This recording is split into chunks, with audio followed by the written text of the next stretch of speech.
for the appeal of Anytime to Buy Auto LLC. As a reminder to the parties, the hearing is being live streamed and will be posted on the Office of Tax Appeals YouTube channel. So please don't share any personal or confidential information during the hearing. A stenographer, Ms. Alonso, is present and she's reporting the hearing verbatim.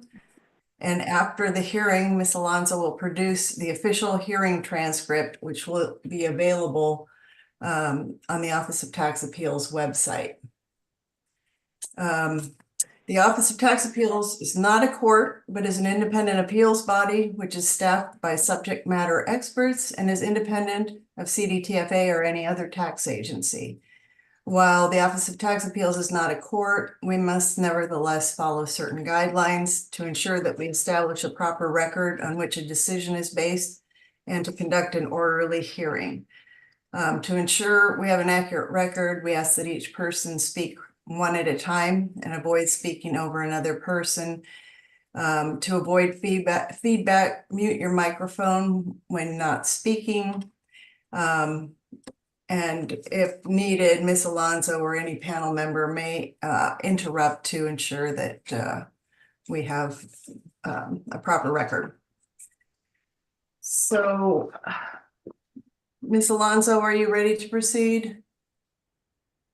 Okay, I see a thumbs up, so we're going to go ahead and go on the record. We're going on the record in the appeal of Anytime to Buy Auto LLC. OTA case number 240315692. The date is May 21st, 2025, and the time is 9:47 a.m. The hearing is being held electronically with the agreement of the parties. I'm Judge Teresa Stanley, and I will be the lead for purposes of conducting this hearing. My co-panelists, Judge Shireen Ridenauer and Judge Keith Long, are equal participants in deliberating and determining the outcome of this appeal. So I'm going to ask the parties to introduce themselves, starting with appellant. Mr. Morris? Yes. Okay, Mr. Morris is present, and can you introduce your representatives? Susan Bryan is my accountant, and Aaron is the tax attorney and filing auditor, anyway. Okay, and can you pronounce Mr. or maybe he can do so, Aaron's last name? Hi, good morning. My name is Arian Hagferdy, and I'm an enrolled agent representing Mr. Morris in Anytime to Buy Auto LLC. Okay, thank you very much. And for CDTFA? This is Nalan Samavikram, a hearing representative for CDTFA. This is Jason Parker, Chief of Headquarters Operations Bureau at CDTFA. Good morning. This is Christopher Brooks, attorney for CDTFA. Okay, thank you, everyone. As stated in the minutes and orders, the issues to be decided in this appeal are whether appellant has established that a reduction in the audited measure of tax is warranted, and more specifically, appellant has alleged that there are unwinds and bad debts during the liability that exceeded those allowed by CDTFA. Ms. Bryan, is that accurate? Yes, so what John asserts that some of the amounts that were on the DMV report that the sales tax auditor used were unwinds. Can I just stop you? I'm just trying to establish that you agree that and the negligence penalty are the issues in this case. Okay. Yes. And thank you. And Mr. Samar Wikrema, do you agree that those are the issues today? Yes, Judge. Okay. For exhibits, appellant exhibit submitted one exhibit, which appears to be the audit work paper schedule E. CDTFA had no objection to that evidence at the pre-hearing conference, so that's admitted into evidence at this time. CDTFA submitted exhibits A through H. Ms. Bryant, I assume you're taking the lead on this hearing, right? Should I be asking you these questions? Well, I helped with the actual audit, but now John has his attorney, I think, that Okay. is gonna maybe take the lead. Okay, Mr. Hogberry, and then I will ask you if you have any objections to exhibits A through H. No, no, Judge. Okay, so exhibits A through H are admitted into the record as well. I was uncertain, and we didn't have appellant or a representative at the pre-hearing conference. Is Mr. Morris and Ms. Bryant, are they both going to testify today, Mr. Hogberry? Yes, ma'am. Okay. Then I'm going to ask Mr. Morris and Ms. Bryant to please raise your right hand. Do you swear or affirm that you will tell the truth, the whole truth, and nothing but the truth? Yes. Yes. Thank you. In the hearing response, you requested 30 minutes for your presentation. That can be either people testifying in the narrative or a presentation. Mr. Hogberry, you can proceed whenever you're ready. Yes. So I spoke with Mr. Morris regarding there was some bad debts from sales of vehicles that were returned. Sales tax was never collected on these vehicles, and as far as I'm aware, Mr. Morris is willing to settle on the tax that is owed. It is the penalties that he wants removed, and he's willing to get on some kind of a payment arrangement. That's as far as we've gotten with Mr. Morris. Unfortunately, all the information I have.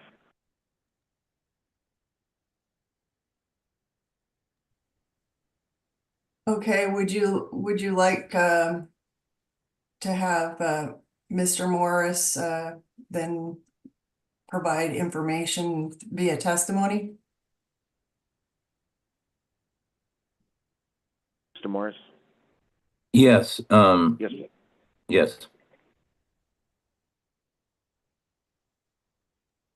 You can proceed when you're ready, Mr. Morris. Oh, okay. I'm sorry. I was just waiting for, okay. Yeah, so when they originally did the audits and stuff, they were saying that this amount of taxes was collected, when in all reality it wasn't. There were a ton of repossessions with the buy here, pay here. There was a ton of people that didn't make their payments, and we had to take the vehicle back, and we got nothing for that. Susan and I spent hours like pulling out files and of different cars and different buy here, pay here's or vehicles that we had to buy back. And we just didn't get any credit for them. We tried to present that, and that just wasn't. It was kind of like all that work that we did was for nothing. I felt like, we'd presented pretty good cases on each file. We pulled them out and said, hey, this one was a buyback. Or this one might have been a repossession that we never collected all the monies owed. But yet I was still charged fully for the deal. And then if it was something like, say it was a repossession, or say it was a buyback or anything, and we resold the vehicle, then the tax was collected again. So the tax was actually collected twice. If you go back to what they're saying is owed, and the tax was paid eventually with another person or however, but they're double dipping me is basically what I'm stating. And that was the problem that I had. And I said, hey, it's like, look, we can't, it's not like I didn't collect the first one. Yes, I collected the second one, but I paid you. But that wasn't good enough is kind of the narrative that Suzanne and I were getting, is anything that we brought forward in all the paperwork and documents and files that we brought forward, whether it was a repossession, a buyback, whatever the situation was, there was a loss there on my part. And then the state just was basically saying, we don't care, we want to collect it. But yet you guys collected it again if we resold the vehicle, or sometimes we, if the vehicle was in poor condition, we had to wholesale it and it was a total loss. So, I felt like we just never got to that, that fair number. And, we had projected what we had thought was what it should be. And, they put all these, late fees and this fee and, and my gosh, it, went from 80,000 to 200 in a blink of an eye. And I was like, wait a minute. Okay. We're not 200. I mean, that's crazy. We're not even 100. And, so, like I said, I feel like we just didn't get a real fair shake or a fair look at what the losses that we had and all the money that supposedly they said we collected, but we actually never received.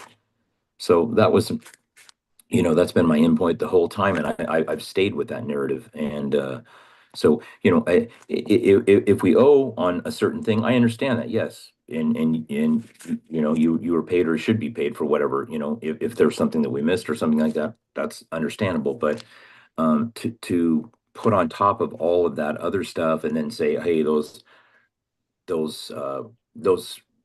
jackets that we have or those fees that we have are still going to stay no matter what, that's not fair. That's not fair to my business, and it's not fair to me, and so I'm just saying it's, let's look at it in a perspective of, hey, it did get paid. It got paid the second time if it was a resale, or it got paid if we redid the deal, or if there was even a total loss. So, that's all I'm saying. I'm not trying to, say, oh, this whole thing should be abolished. I understand that, but I'm saying let's sit down, figure it out, and be fair about things, and work something out that's doable, so I can still stay in business and I can still continue to sell cars, and I can still, I have employees, I have families, so, we just don't want to get to a point where it's like so insurmountable that we can't overcome it. Does that make sense, what I'm trying to pitch there? So that's kind of what I'm trying to say, so. Okay, Ms. Bryant, do you have anything that you want to add at this point? Well, I just want to say that I do agree with John. He contributes to the local economy here in that he hires probably 10 people. He also hires people to repair the vehicle, and he hires me to do his accounting and his taxes, not his sales tax. He does that, but he contributes to the economy, and I just feel like all these penalties would create quite a bit of unemployment in this town. So I just think that the penalties should come off, and then he should go on a payment plan. That's all that I have to say. Okay, Mr. Hogberdian or Mr. Morris, does that conclude the presentation before I get to questions? Yeah, Yes. I believe that's everything. If there's something I missed, we can go back over it, I guess, if you need us to. Okay, well, I'm going to turn to Mr. Samara Wikrema to see if CDTFA has any questions for any of the witnesses. This is Nalan Samarikma. No, Judge, we don't have any questions for the witnesses. Okay, Judge Ridenhour, do you have any questions? No questions, thank you. Judge Long, do you have any questions? No questions, thank you. And Mr. Morris, I just have one question, and I think it would be for you. On the attachment that was sent in with the appellant's appeal, it's the whole bad debt schedule as scheduled by CDTFA. Is there anywhere on there that you can point to? Let me see. I don't, do you have, because I have a few, Suzanne has most of the copies and stuff. So, is there something that you have that you could show me that maybe I could point out that what you're asking? I'm sorry, I'm trying to. Oh, I'm sorry, I don't mean to interrupt, but I'm just asking if there's anywhere on CDTFA's schedule that you can point to that said that is something that they included that they shouldn't have. Yeah, we pointed out several things that when we were originally going through the audit, of what we thought it was and then what they originally thought it was. I think if I remember, I don't have the document in front of me. Like I said, I think Suzanne has most of that. But I think originally, it was like 121 or 127. Don't quote me on that, but it was, anyway, and what we had come up with was about 76, the difference in between there. And then everything else was just these tacked on fees and tacked on, lates or this or that. And then somehow it gets to 200. And so, you know, you know, what Suzanne and I had figured out and what they had figured out, there was a difference in there, and on those several jackets that we brought forward, and we still never even, they said, hey, we're not going to give you credit for those. And it's like, well, wait a minute. And like, I mean, we took the time to bring these forward. I wouldn't have just arbitrarily come up with these figures or these jackets that, hey, this was either a repo or a non-pay, or if the car blew up, that people wouldn't pay. So those were the numbers that we had, and then the difference was somewhere in $47,000 to $53,000 difference in compared to what they had compared to what we had. And what I was saying was, hey, let's just find a commonality of like, okay, I know there's some, and I have been, just so you know, Judge, I have been paying on that bi-weekly, that balance. And everything I pay, they just add more to, they just add whatever, I don't know if it's a late fee or if it's just a fee period, or a balance fee or whatever, or interest. I have been paying on this for well over a year now. Knowing that I knew there was a balance, so I was just making payments so I could say, hey, it's not like I'm trying to skate it or I'm trying to run from it or hide from it. I'm just saying, hey, let's come in with a fair amount, and this wasn't stuff that was purposely done. This wasn't stuff that was maliciously done. I wasn't trying to dodge or duck or hide or anything like that. So I was just saying, the difference was between 47 to 53 is what I remember. Like I said, I don't have it in front of me. Maybe if I could get the document, I could give you an exact, but that was what I was saying was, hey, we have this, the state had their number, we had our number. There's still a number. We still know there's a balance, and hence why I was making payments on that. But I kind of what Suzanne said, I just wanted to get into a situation that was fair, that was doable, that I could still stay in business, I could still keep people employed, and I could still, keep making payments until you guys are made whole or whatever. If that makes sense in all respect.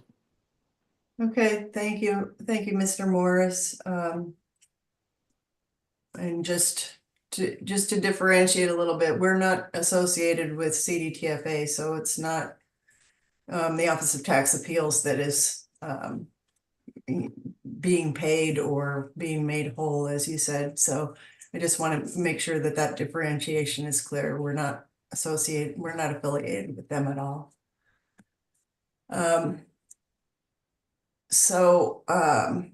If nobody else has any other questions, I will turn it over to Mr. Samara Crema. CDTFA is not presenting any witnesses, so we won't be swearing anybody in. Mr. Samara Wikrema, you'll have 30 minutes for your presentation. Please proceed when you're ready. Thank you, Judge. Pellant, a California limited liability company, operates a used car dealership in Oceanside, California. Pellant was issued a seller's permit with the effective start date of April 19, 2016. The department audited Pellant's business for the period of January 1st, 2017 through September 30th, 2020. This is Pellant's first audit. During the audit period, Pellant reported a little over $1.8 million as taxable sales and claimed almost $14,000 as returned taxable merchandise. And these amounts are shown on Exhibit A, pages 53 and 54. During our presentation, we will explain why the department rejected Pellant's reported taxable sales, why the department used an indirect audit approach, how the department determined Pellant's unreported taxable sales for the audit period, and why the department recommended a negligence penalty for this Pellant. During the audit, Pellant failed to provide complete sales records. Pellant did not provide complete documents of original entry, such as complete Department of Motor Vehicle report of sales, dealer jackets, sales contracts, financing contracts, repossession documents, sales journals, or sales summaries to support its reported taxable sales for the audit period. Pellant also did not provide complete purchase information or purchase journals for the audit period. During the audit, Pellant was unable to explain how it reported its sales on its sales and use tax returns, or explain what sources it relied upon to file them. The department did not accept Pellant's reported taxable sales due to lack of reliable records. The department also determined that Pellant did not provide complete books and records that could be used to verify its reported taxable sales for the audit period. The department completed 3 verification methods to verify the accuracy of Pellant's reported taxable sales. The first, Pellant provided federal income tax return for years 2018 and 2019, but failed to provide its 2017 federal income tax return. The department compared recorded gross receipts on Pellant's 2018 and 2019 federal income tax return to Pellant's reported total sales for the same period and calculated an overall difference of around $557,000. And this calculation is on Exhibit A, page 555. Second, Pellant provided profit and loss statement for years 2018, 2019, and 2020. And this is shown on Exhibit A, page 554. For years 2018 and 2019, those statements recorded total sale of around $1.3 million.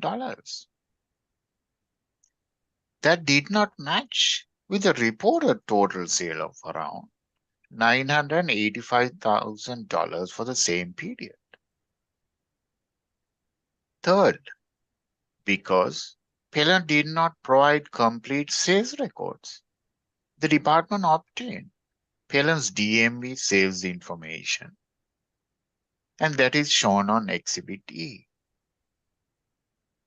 The department compared Pelon's DMV sales to federal income tax returns and to sales and use tax returns and found significant differences. For federal income tax returns, the department calculated an overall difference of around $772,000 for years 2018 and 2019. And the information required to calculate this sales difference is shown on Exhibit A, page 156 and 555. For sales and use tax returns, the department calculated an overall difference of around $2 million for the audit period, and the information required to calculate this sales difference is shown on Exhibit A, page 53 and pages 93 through 156. Based on these three verification methods, the department concluded that Pelon's records were unreliable. Further, the department determined that it could not use a direct audit approach based on Pelon's books and records. Therefore, the department conducted further investigation by analyzing Pelon's DMV information. Automobile dealerships are required to submit a retail report of sales to DMV after the completion of a retail motor vehicle sale. The DMV then compiles this information as part of its report of sales data. The department was able to obtain DMV information, which included report of sales data sorted by the dealer's license number. When the DMV receives a report of sale, the actual selling price is converted to a 2-digit alpha code, also known as vehicle license fee code. And these vehicle license fee codes are shown on Exhibit D, column 19. Vehicle license fee codes are established in $200 increments. The department converted these vehicle license fee codes to dollar values and used the lowest value in the vehicle license fee codes range to estimate the sales price. This is shown on Exhibit E. Filing of a report of sales is presumptive evidence that the dealer who filed the report of sale is a person who actually made the sale. The department analyzed Pelon's DMV information and removed duplicate sales and unwinds. The department then calculated audited vehicle sales per DMV information. Based on Pelon's records, Pelon charges a smoke fee and a document fee for each vehicle sold. The department also determined that these fees were taxable, and these fees were not included in the estimated DMV vehicle sales amounts. Therefore, the department added these fees to the estimated vehicle sales amounts and determined audited taxable sale of around $3.9 million for the audit period. And these calculations are on Exhibit A, pages 93 through 156. Audited taxable sales were compared with reported taxable sales to calculate unreported taxable sales based on DMV information of around $2.1 million for the audit period. And these calculations are shown on Exhibit A, page 65. Phelan later provided a bad debt transaction ledger for 36 transactions, including information for 2 vehicle returns. And this information is shown on Exhibit A, pages 556 through 573. Based on the documentation provided, the department determined 5 transactions qualified as bad debts in the amount of around $5,000, and that the 2 vehicle returns qualified for adjustments. And this is shown on Exhibit A, page 556. As a result, the department made these additional adjustments. In total, the department determined unreported taxable sale of around $2.1 million. And this is shown on Exhibit A, page 64. Unreported taxable sales were compared with reported taxable sale of around $1.8 million to calculate error rate of around 121% for the audit period. And the information required to calculate this error rate is on Exhibit A, page 64. The department has discovered that 2 retail vehicle sales were missing from the DMV information for the audit period. And these 2 vehicle sales are shown on Exhibit F. Nevertheless, the department did not use these additional taxable sales to increase Phelan's sales tax liability for the audit period. The department notes that the DMV data audit approach is a recognized indirect audit method.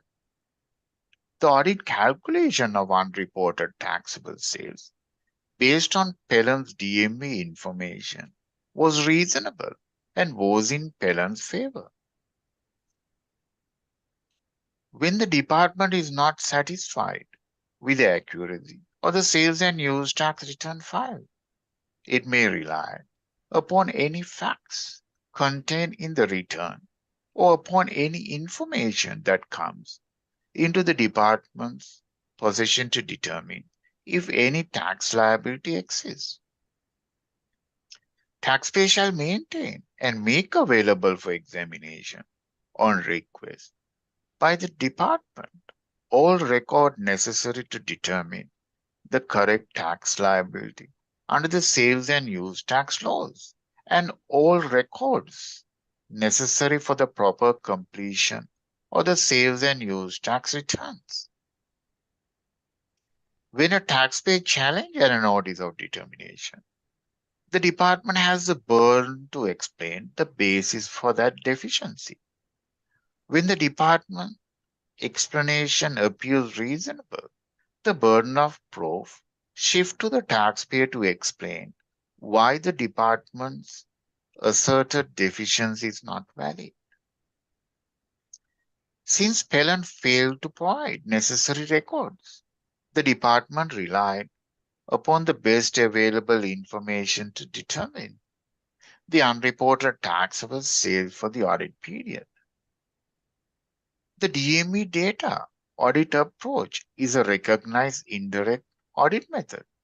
Therefore, the audit calculation of unreported taxable sales was reasonable.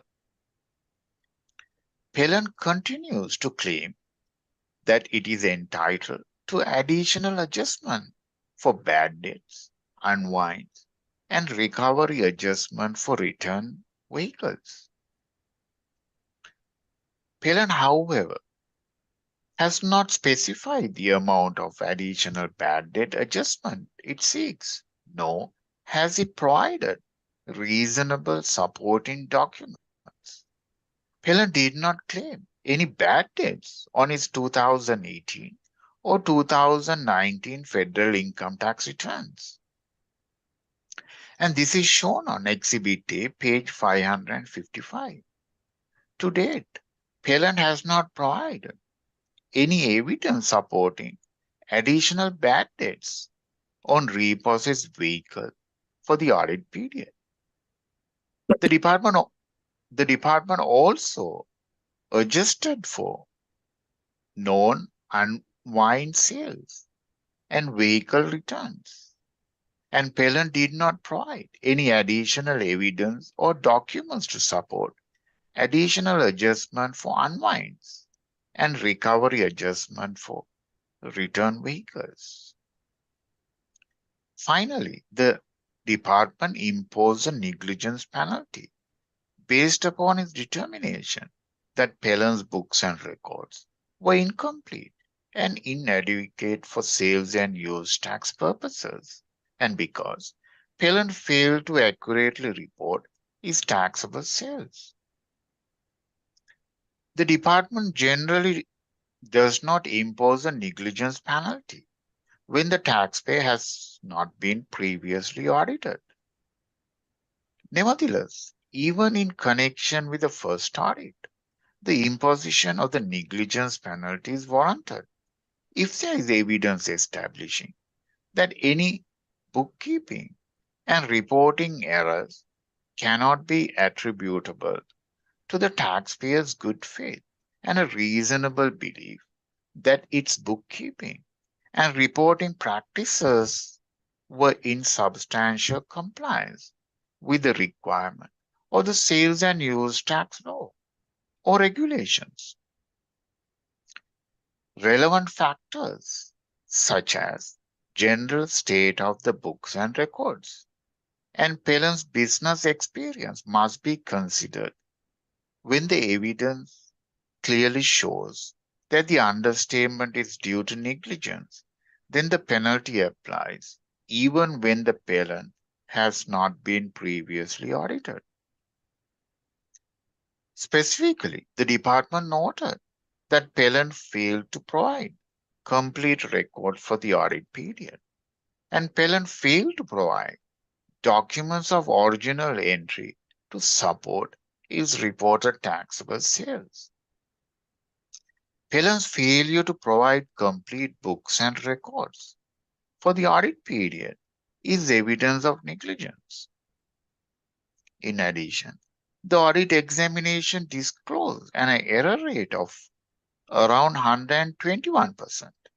This high error rate is additional evidence of negligence. In conclusion, since Pelland did not provide complete books and records, the department was unable to verify the accuracy of reported taxable sales using a direct audit method. Therefore, an alternative audit method was used to determine unreported taxable sales.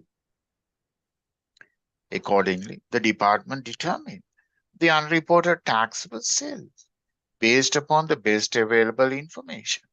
The evidence shows that the audit produced reasonable results. Pelland has not provided any documentation to show that the unreported taxable sales determined in the audit are incorrect. Pelland has not determined any errors in the department's computations or provided any documentary evidence to establish a more accurate determination. Therefore, the department requests the appeal be denied. This concludes our presentation. We are available to answer any questions the panel may have. Thank you. Thank you. This is Judge Stanley speaking. Judge Ridenhour, do you have any questions for CDTFA? No, thank you. Judge Long, do you have any questions? Yes, just one. I want to make sure that I'm clear on the review of the bad debts and returns unwinds. So Schedule 12G2 notes that there were 57 vehicles that were reviewed, and then of that, I think only 36 were within the audit period. Is that correct? Yes, Judge. Okay, and then of those 36, there were allowable bad debt deductions for 4 vehicles and then 2 returns. Is that correct? Leaving 30 vehicles Allow in dispute? allow 5, right? I think the department oh yeah, 4. Yes, yes, Judge. 4. Okay, Yeah, 4 yeah, and then 2 returns, so 30 still in dispute, right? right. Yeah. Okay, thank you. No further questions. Okay, this is Judge Stanley speaking. I do not have any questions at this time. I'm going to turn it back to you, Mr. Morris, so that you can have the final statement or have either of your representatives make a final statement. But I wanted to clarify first, Mr. Morris, what is your title at the company? You're muted.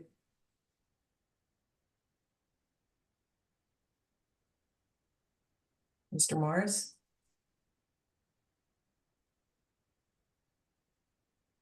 Can you unmute your microphone, Mr. Morris? It would be Alt A if you want to try that.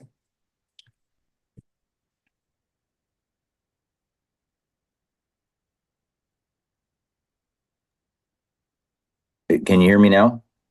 Yes. I apologize. I didn't even know I was muted. Okay. So what is your title first? I'm the owner. Okay. And you can go ahead and make a final statement.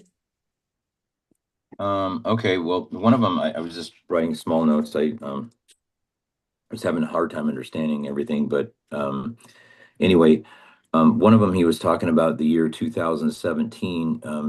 In 2017, I opened in, well, I didn't open. I started the license in July of 2016, but shortly after that, I was diagnosed with squamous cell carcinoma cancer. So in 2017, I was going through radiation, chemo. So there wasn't there's nothing going on as far as sales goes. Anything didn't really start until 2000 mid or maybe March or April of like 18. But also, like I said, we had more than 54 deals on there, and I'm just he said there was only 54, but I have a higher count than that, so I'm just wondering what maybe if there was other deals that he didn't see or whatever. But I mean, they kind of disqualified everything that we threw at him anyway, so I don't um I don't I don't know. It's very frustrating. I feel like um I don't know. Uh, yeah, I just feel like I'm not being heard fully. So I don't know what to say other than that. Gosh, like I said, I know there was more deals than that, but for those to all just be kind of put aside or disqualified, I don't believe that should be accurate or fair. Those aren't. We didn't bring those jackets um, uh, to the to the state for them just to say, hey, so it's it's not, it doesn't count or whatever, because the taxes were paid if it was a resale or the taxes were taken care of, if it was still that one. So I don't I guess I'm just confused about everything. It's really tough for me to swallow all of that. It makes it sound like I blatantly didn't do anything during that period of time, and that's not true at all. So I don't know what to say other than that. It's just it's tough for me to grasp everything what they were trying to say or impose. But anyway, maybe you can help me understand that a little better. I don't know. Thank you, Mr. Morris, and I will ask Mr. Samaro with Crema to once again clarify why your number is 57 and the department's number is 36. And I believe Mr. Samaro with Crema, you just clarified that only 36 out of the 57 vehicles on Schedule 12 G2 are inside the audit period. Is that correct? Yes, Judge. So from that 36, 2 returns were recognized, and the department adjusted 2 vehicles. And also the department saw 9 vehicles subject to bad debt adjustments, and from that 9, only 5 were applied for the audit period, and the other 4 is outside the audit period. And the 25 were disallowed because the department did not receive the supporting information. So basically, we recognize 9 transactions subject to bad debts, but from that 9, 5 were within the audit period, and the 4 is outside the audit period. And it shows under Schedule 12G1, page in our exhibit, that is the pages 557 through 561.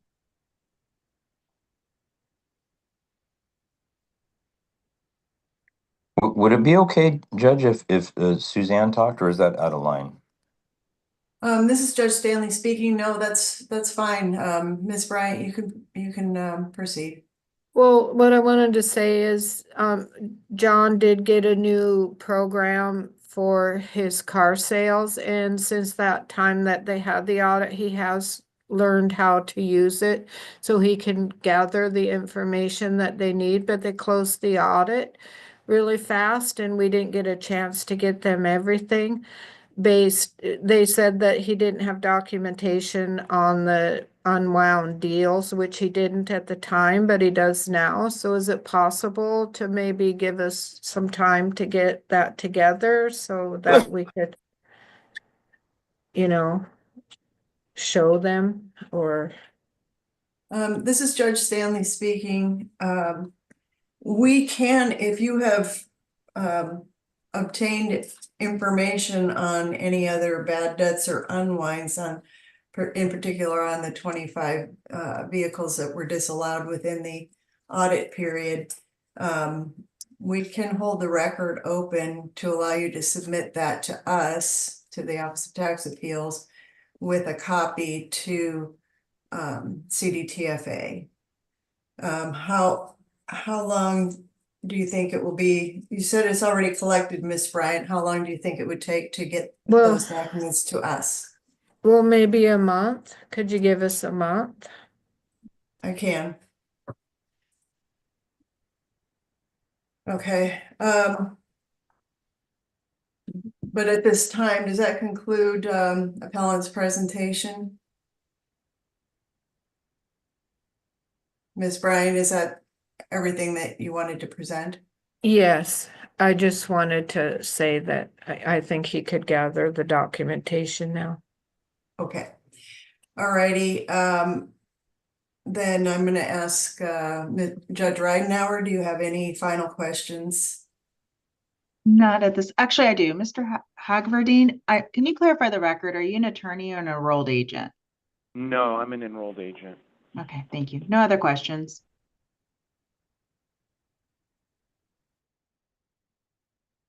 Thank you for that clarification, Judge Ridenhour. Judge Long, do you have any final questions? No questions. Thank you. Okay. One of the things that came up a few times during the hearing was the desire to possibly settle. I'm going to ask CDTFA at the conclusion of the hearing to please provide appellant with settlement information so that they have that if that's the path they want to take.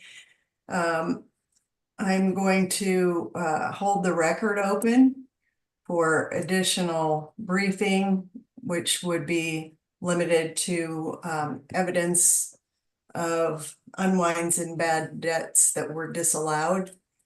And I will give appellant 30 days to provide us with that information, and then I'll give CDTFA 30 days to respond to it.